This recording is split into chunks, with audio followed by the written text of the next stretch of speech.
The blood on my hands won't wash away. I scrub harder under the scalding water, my wedding ring clinking against the porcelain sink. My reflection stares back at me, mascara streaked down my cheeks, hair disheveled, eyes wild with panic. Eliza?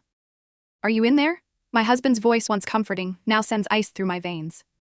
The doorknob rattles. I'm Eliza Harmon, 42 years old, and 10 minutes ago I discovered my husband of 15 years isn't who he claims to be. Just a minute, I call, my voice surprisingly steady despite the trembling in my hands.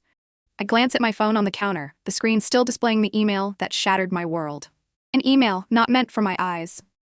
The knife I'd been using to chop vegetables for dinner lies beside the sink, its blade catching the bathroom light.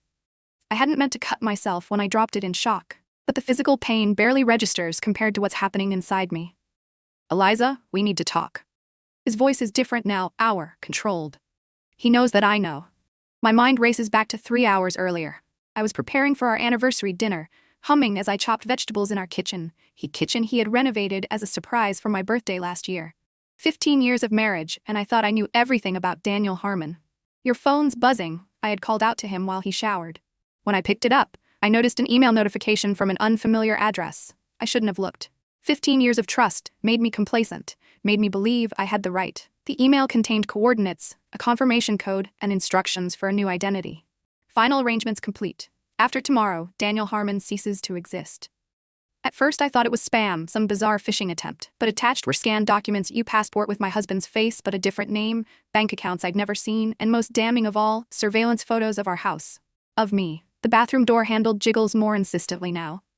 I know you've seen the email, Eliza, he says, his voice eerily calm. It's not what you think. A laugh bubbles up from somewhere deep inside me. Not what I think? What exactly am I supposed to think when I discover my husband has been planning to disappear, leaving me behind? Then what is it, Daniel? I ask, pressing my back against the door. Or should I call you by your other name? Silence stretches between us, thick and suffocating. I was going to tell you tonight, he finally says. I was going to ask you to come with me. After 15 years of lies, my voice cracks. Who are you? I hear him sigh, then the soft thud as he leans against the door from the other side. I was in witness protection when we met, he says quietly.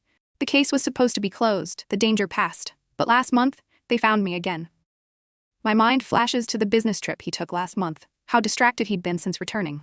The people I testified against are being released. The marshals think they'll come for me, for us. I close my eyes, remembering the strange car I'd noticed parked across the street last week, the hang-up calls, the feeling of being watched that I'd dismissed as paranoia. Why didn't you tell me? I whisper, tears flowing freely now. How do you tell someone that everything they know about you is built on a foundation of necessary lies? His voice breaks. I fell in love with you, Eliza. That was never part of the plan. I look down at my bleeding hand, at the wedding ring that suddenly feels like it belongs to someone else. Open the door, he says. Please, we don't have much time. My hand hovers over the lock. Outside this bathroom waits a stranger wearing my husband's face. Outside waits a decision that will redefine everything. If I open this door, I say, my voice steadier now, I need the whole truth. No more lies. The whole truth, he agrees. I unlock the door and come face to face with the man I've loved for 15 years. His eyes are real, I'm certain. The way they crinkle at the corners when he's worried, the flecks of gold near the pupils. My real name is Michael Reeves, he says, holding out his hand as if we're meeting for the first time. And I've been in love with you since the moment you laughed at my terrible joke at that coffee shop 15 years ago. I look at his outstretched hand, then back at his face, his familiar stranger. We have 24 hours to disappear, he says. Together or separately, it's your choice. The knife still gleams on the counter, my blood drying on its edge. 15 years of memories flash through my mind, built on lies, but not all of them. Not the important ones. I take his hand. Hello, Michael. I say, surprising myself with the strength in my voice. I'm Eliza, and I think we have some packing to do.